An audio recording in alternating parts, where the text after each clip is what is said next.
अस्सलामुअलैकुम वरहमतुल्लाहि वबरकातुहू। सबसे पहले इंशाअल्लाह कल से रमज़ान शुरू हो रहा है और यहाँ पे यूएसए में फ्राइडे को इंशाअल्लाह पहला रोज़ा है, तो सबको पहले उसकी मुबारक। और दूसरा ये था कि आपका शुक्रिया, आप वीडियोस को वॉच कर रहे हैं, बहुत बहुत शुक्रिया। आपके कुछ सवाल थे, भाई एक सवाल पूछ रहे थे, कह रहे थे कि मैंने अपना ट्रक कितने का लिया और मैं कितने पैसे बनाता हूँ, तो मैं उसके बारे में कुछ इन्फॉर्मेशन शेयर करना चाह रहा था। पहले आपको डिसाइड करना होता है कि आपने मतलब आपका कितनी इन्वेस्टमेंट आपकी है, आपने बेसिकली आपके पास कितने पैसे स्पेयर करने को हैं। बिकॉज ट्रकिंग जो है वो बेसिकली जस्ट ये नहीं है कि आप ट्रक बाय कर लेंगे तो उसके बाद जो है आप राइट अवे पैसे बनाना शुरू कर देंगे। तो आपको जस्ट मेक श्योर करना होता है कि आपके जेब किस मतलब कि कितनी इसमें मतलब कितनी भारी है बेसिकली। तो पहली चीज़ उसमें यही होती है कि आपकी अपनी थोड़ी सी रिसर्च आपको चाहिए होती है कि आपके पास किस मोटर के पैसे अवेलेबल हैं। यूजुअली जो थंब ऑफ द रूल है वो ये है कि वो कहते हैं कि बेसिकली जो भी आप ट्रक ले रहे हैं उसकी बेसिकली उसकी जो वर्स्ट केस सिनेरियो जो है ना, उसके पैसे आपके बैंक अकाउंट में जो है ना वो हमेशा पड़े होने चाहिए। तो कई लोग रिस्क लेते हैं, बाकी ऑफ कोर्स आप मेहनत करते हैं, अल्लाह सुब्हानहू तआला आपको उसका रिवॉर्ड देते हैं। तो आपको जस्ट ये मेक श्योर करना होता है कि आप what you stepping into. Basically truck जो है वो ऐसी चीज़ है कि वो एक कुआं है, वो आपके सारे पैसे खा जाएगा और फिर भी भरेगा नहीं, तो आपको वेरी केयरफुल रहना पड़ता है।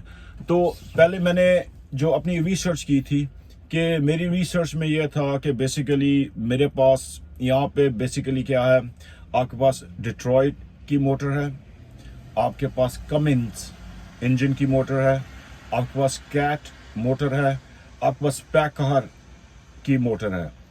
तो पैकार जो है वो नया इंजन है, उसमें काफ़ी प्रॉब्लम्स वगैरह हैं, तो उसमें यह है कि every time you have to go to the dealer. तो जब आप पास डीलर के पास जाएंगे तो आप खुद अंदाज़ा कर सकते हैं कि आपके पैसे ज़्यादा लगेंगे। दूसरी चीज़ कमिंस है, वो भी फेयरली कंपैरेटिवली एक्सपेंसिव फिक्स है उसका, वो भी काफ़ी प्रॉब्लम्स के साथ है। फिर आपके पास डिट्रॉइट की मोटर है जिसमें DD13, DD15 और फिर डिट्रॉइट 60 सीरीज़ जो पुराना इंजन है। तो बेसिकली मैंने डिसाइड किया कि मेरे पास इन जो अपर साइड मोटर्स हैं जिनका मैंने अभी बताया है एक्सेप्ट डिट्रॉइट 60 सीरीज के फिक्स करने के पैसे अवेलेबल नहीं होंगे, तो मैंने इसलिए डिट्रॉइट चूज़ की रिलायबिलिटी के लिहाज से और डेफिनेटली इसकी रिपेयर के लिहाज से। तो ये चीज़ें आपको कंसिडर करनी है। और ऑल्सो एक और चीज़ है कि आजकल जो नए इंजन आ रहे हैं वो आ रहे हैं डेफ के साथ, DEF, DPF, DEF। तो उसमें यह है कि क्या होता है कि इंजन जो वेयर आउट करता है एक्सेसिव हीट से, तो जब आप हमेशा आपको ना, क्योंकि वो फिल्टर लगा होता है जो कि सारी जो डीजल की जो एग्जॉस्ट आता है, जो स्मोक है वो बाहर आती है जब, तो वो क्या करता है, वो सारी जो उसके पाउडर टाइप काला पाउडर जो होता है वो उस फिल्टर में स्टक हो जाता है। तो वो उसको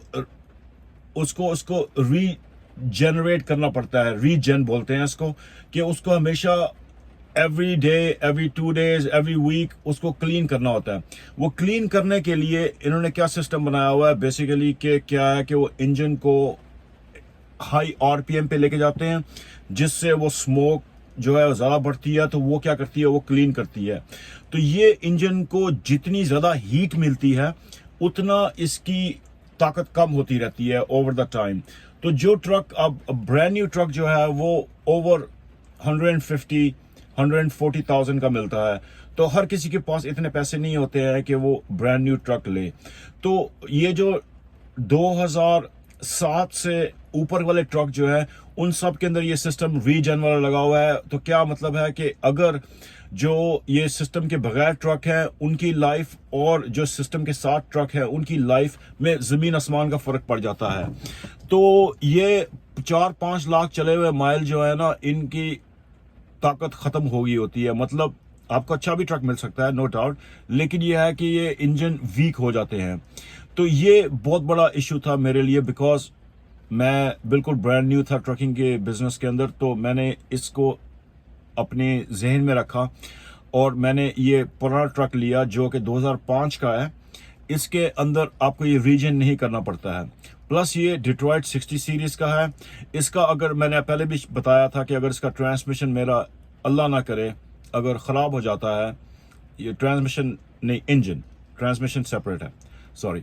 तो इंजन मेरा अगर ख़राब हो जाता है तो इंशाल्लाह मतलब कि वो हाईएस्ट एंड पे भी ना 12 या 13 हज़ार डॉलर में मुझे वो नया बन सकता है। लेकिन जो दूसरे इंजन है उनकी प्राइस डबल हो जाती है। तो इसीलिए आपको ना ये चीज़ें जो है अपने नोटिस में लानी होती है। तो इसमें आप डिसीजन बनाते हैं।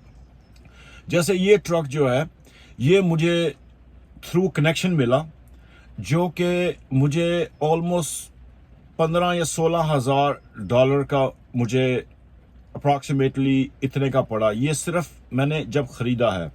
इसके अलावा आपको डेफिनेटली जब आप लेते हैं तो आपको थोड़ा बहुत काम कराना पड़ता है। जैसे मैंने लेते ही मैंने इसमें फ्रिज लगवाया, मैंने इसमें पावर के लिए वो उसे बोलते हैं, मतलब कि बेसिकली ना जो पावर जहाँ से आपको करंट मिलता है फ्रिज के लिए, माइक्रोवेव के लिए, वो लगवाया। फिर ऊपर से मतलब कि मैंने इंजन का कोई काम नहीं कराया क्योंकि उस बंदे ने थोड़ा मेंटेन रखा हुआ था। अभी तक मैंने ऑयल चेंज भी नहीं कराया, तो इंशाल्लाह मैं वैसे जल्दी ऑयल चेंज कराऊंगा इसका। तो मेरा आपको थोड़ा बहुत पैसा होता है कि जब आप लेते हैं तो आपको थोड़ा सा लगाना पड़ता है। मैं थोड़ा सा लकी रहा इस साइड से कि मुझे राइट अवे कोई पैसे नहीं लगाने पड़े, राइट अवे। लेकिन मुझे जैसे मैंने बताया कि मुझे ये बात 16,000 का ये ट्रक मिला। तो अब ये है कि आपको अपनी रिसर्च करनी होती है। तो ये चीज़ें जो है ना ये आपको अपने जहन में रखना है। ये हो गया एक पार्ट के मैंने कितने का ट्रक लिया। दूसरा पार्ट ये है कि आप कितने पैसे बनाते हैं। मैंने जॉब भी की है 3-4 महीने। जिस जॉब में मैंने जॉब की थी उसमें क्या था कि बेसिकली मुझे 45 सेंट्स पर माइल मिल रहे थे। मतलब कि अगर मैं 2000 मील भी जा रहा हूं तो 2000 को 45 सेंट से मल्टीप्लाई करेंगे तो इतने पैसे मेरे होंगे। लेकिन यूजुअली आपकी एवरेज जो होती है, एवरेज वो बेसिकली टोटल मैं बता रहा हूँ, डीजल नहीं निकाल रहा हूँ, रिपेयर नहीं निकाल रहा हूँ, कोई इंश्योरेंस नहीं निकाल रहा हूँ, कुछ भी नहीं निकाल रहा हूँ। उसके बगैर जो है ना वो आपकी $2, $2.5, $3 पर माइल आपको मिलता है। और असल में इनकी ना लेन्स होती हैं जो कि आपको लर्न करनी होती है कि लेन्स क्या हैं। ये बहुत इंपॉर्टेंट चीज़ है, क्योंकि आप अगर फर्ज करें आप जब वेस्ट टू ईस्ट जाते हैं तो आपको डबल पैसे मिलते हैं। अगर आप ईस्ट से वेस्ट को आते हैं तो आपको सिंगल पैसे मिलते हैं। तो आपको ये चीज़ें जो है ना ये सीखनी होती हैं। जब आप ट्रकिंग में आते हैं तो आपको अंदाज़ा होता है कि बेसिकली क्या इसकी वो है, मतलब कि पोटेंशियल क्या है। तो ये फ्रस्ट्रेटिंग काम भी हो सकता है, लेकिन इसमें डेफिनेटली आपको पेशेंस चाहिए होती है। आप अगर पेशेंस रखें तो आप अच्छी तरह मतलब कि मैनेज कर सकते हैं। हर रोज जो होता है वो बेसिकली सोना नहीं होता है, हर रोज चांदी नहीं होता है, और हर रोज मिट्टी नहीं होती है। आपको कभी सोना भी मिलता है और फिर आपको कभी मिट्टी भी लेनी पड़ती है। तो इसी तरह ही है कि आप एज लॉन्ग एज आप पेशेंस रहें, इसमें सेविंग है। जैसे आपका खाने पीने का खर्चा जो है, अल्हम्दुलिल्लाह मैं बहुत लकी हूँ। मेरे घर से मैं अपना खाना लेके आता हूँ, फ्रिज है मेरे पास जिसमें सारा कुछ रखा होता है। तो मैं बाहर कोई पैसे स्पेंड नहीं करता हूँ खाने के लिए। तो ये आपको मेंटेन रखना पड़ता है कि आप बेसिकली खाना जो है वो अपना घर से लेके आएँ, तो बाहर पैसे कम खर्च करें। जितने आप पैसे कम खर्च करेंगे उतने आपकी जेब में ज़्यादा पैसे जाएंगे। तो बेसिकली क्या है कि प्रो एंड कॉन्स हैं। Not easy. आप मेहनत करते हो, डेफिनेटली अल्लाह रिवॉर्ड देने वाले हैं, वो हमेशा आपको रिवॉर्ड देते हैं। आप मेहनत करें, अपनी रिसर्च करें ट्रक लेने से पहले। रिसर्च में आपको अंदाज़ा होगा कि आपकी पोटेंशियल क्या है, कि आप किस कौन सी चीज़ जो है वो आपके लिए सूटेबल है। तो ये आपको जो बेसिकली है कि ये आपको करना है। बाकी बहुत बहुत शुक्रिया। सॉरी सर, मैं ज़रा थोड़ा सा ढीला हो जाता हूँ आपके क्वेश्चन आंसर करने में। तो thank you for your patience, really appreciate it. अल्लाह आपको इंशाल्लाह रमज़ान में रोज़े रखने का सवाब दे। इंशाल्लाह अल्लाह आपको हिम्मत दे कि आप रोज़े रखें, अपनी नमाज को कायम रखें। बहुत ज़रूरी है, मैंने पहले कभी जिक्र नहीं किया, लेकिन नमाज बहुत ज़रूरी है। नमाज के बगैर ये ज़िंदगी बिल्कुल बिल्कुल कोई फ़ायदा नहीं है इस ज़िंदगी का। तो इंशाल्लाह मेरे लिए भी दुआ कीजिएगा, अल्लाह सुब्हाना व तआला मुझे भी साबित कदम रखें।